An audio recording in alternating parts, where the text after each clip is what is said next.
днешния ви празник, специално Люси и Тони. Искам да ви пожелая много бъдещи успехи, много да се обновявате, смисъл такъв, да се размножавате, така да се каже. Да танцувате с много любов, да сте винаги така удовлетворени от това, което ви заобикаля, да сте щастливи от факта, че работите с такива хубави хора като Люси и Тони. И да ви пожелая много хора да изиграете. И по този повод сега ще ви поздравя с още едно изпълнение, едно хоро, което бих искала да изиграете. Ще се радвам.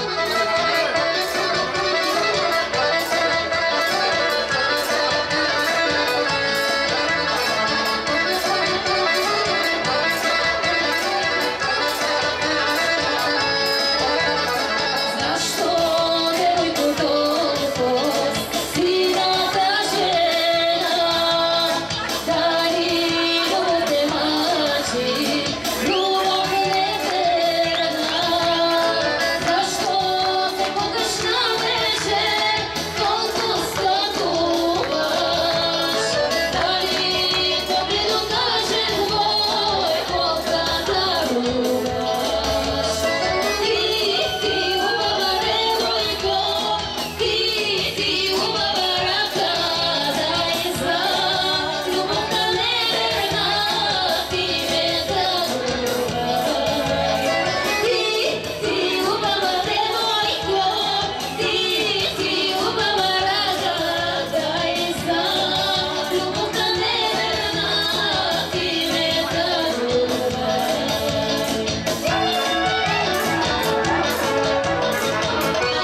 чуваме провиквания!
Аплодисменти за танцуващите, аплодисменти най-вече и за Николета Николова, която бе заедно с нас тази вечер.